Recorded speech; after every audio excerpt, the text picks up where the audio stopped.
मैं तीनों लोक, पृथ्वी, अंतरिक्ष और पाताल के स्वामी, सर्वशक्तिमान, सर्वव्यापक परमेश्वर विष्णु को सर झुकाकर प्रणाम करता हूँ। प्रभु को प्रणाम करने के बाद मैं अनेक शास्त्रों से एकत्रित किए गए राजनीति से संबंधित ज्ञान का वर्णन करूंगा। मनुष्य के लिए यह आवश्यक है कि कुछ भी करने से पूर्व उसे इस बात का ज्ञान हो कि वह कार्य करने योग्य है या नहीं, उसका परिणाम क्या होगा, पुण्य कार्य और पाप कर्म क्या है। श्रेष्ठ मनुष्य ही वेद आदि धर्मशास्त्रों को पढ़कर भले बुरे का ज्ञान प्राप्त कर सकता है। अब मैं मानव कल्याण की कामना से राजनीति के उस ज्ञान का वर्णन करूंगा जिसे जानकर मनुष्य सर्वज्ञ हो जाता है। चाणक्य कहते हैं कि मूर्ख व्यक्ति को ज्ञान देने से कोई लाभ नहीं होता, अभी तो सज्जन और बुद्धिमान लोग उससे हानि ही उठाते हैं। एग्जाम्पल के लिए बया और बंदर की कहानी पाठकों को याद होगी।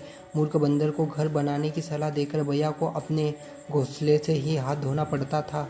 इसी प्रकार दुष्ट और कुल्लट स्त्री का पालन पोषण करने से सज्जन और बुद्धिमान व्यक्ति को दुख ही प्राप्त होता है। दुष्ट स्वभाव वाला, कठोर वचन बोलने वाला दुराचारी स्त्री और धरता दुष्ट स्वभाव वाला मित्र, सामने बोलने वाला मुंहफट नौकर और ऐसे घर में निवास जहाँ सांपों का होने की संभावना, ये सब बातें मृत्यु के समान है। किसी कष्ट अथवा आपत्ति काल से बचने के लिए धन की रक्षा करनी चाहिए। धन खर्च करके भी स्त्री की रक्षा करनी चाहिए, परंतु स्त्री और धन से भी अधिक आवश्यक है कि व्यक्ति को स्वयं की रक्षा करे। आपत्ति काल के लिए धन की रक्षा करनी चाहिए, लेकिन सज्जन पुरुष के पास विपत्ति का क्या काम। और फिर लक्ष्मी तो चंचल है, वह संचित करने पर भी नष्ट हो जाती है।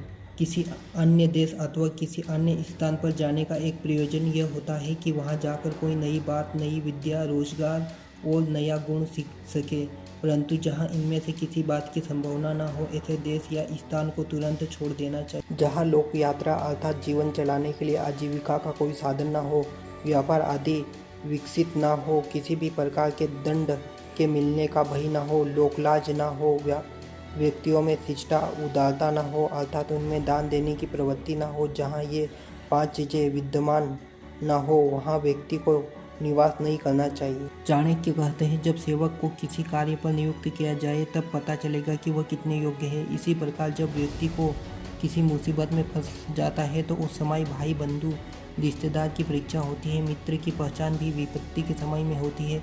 इसी प्रकार धनहीन होने पर पत्नी की वास्तविकता का पता चलता है, उसका प्रेम धन के कारण था या वास्तविक। किसी रोग से पीड़ित होने पर, दुख आने पर, अकाल पड़ने पर, शत्रु की ओर से संकट आने पर, राजसभा में, शमशान अथवा किसी की मृत्यु के समय जो व्यक्ति साथ नहीं छोड़ता, वास्तव में वह सच्चा बंधु माना जाता है। चाणक्य कहते हैं कि लोभी से ग्रस्त होकर व्यक्ति हाथ पांव नहीं मारने चाहिए, बल्कि जो उपलब्ध है उसी में संतोष करना चाहिए। जो व्यक्ति आधा छोड़कर पूरे के पीछे भागता है, उनके हाथ से आधा भी निकल जाता है। बुद्धिमान व्यक्ति को चाहिए कि वह श्रेष्ठ कुल में उत्पन्न हुई कुरूप अथवा सौंदर्यहीन कन्या से विवाह कर ले, परंतु नीच कुल में उत्पन्न हुई सुंदर कन्या से विवाह न करे। वैसे विवाह अपने समान कुल में ही करना चाहिए। बड़े बड़े नाखून वाले हिंसक प्राणी से बचकर रहना चाहिए। ना जाने कब आपके ऊपर हमला कर दे। जिन नदियों के पृष्ठ अथवा तट पक्के नहीं, उन पर इसलिए विश्वास नहीं किया जा सकता। ना जाने उनका वेग कब प्रचंड रूप धारण कर ले और कब उनकी दिशा बदल जाए। ना जाने वे और किधर को बहाना प्रारंभ कर दे। इसलिए प्राय नदियों के किनारे रहने वाले लोग सदा उजड़ते रहते। पुरुषों की अपेक्षा स्त्रियों का आहार अर्थात भोजन दुगना होता है। बुद्धि 4 गुना, साहस 6 गुना और काम वासना 8 गुना होती है। किसी कष्ट अथवा आपत्ति काल से बचने के लिए धन की रक्षा करनी चाहिए और धन खर्च करके भी स्त्री की रक्षा करनी चाहिए, परंतु स्त्री और धन से भी अधिक आवश्यक यह है कि व्यक्ति अपनी रक्षा करे।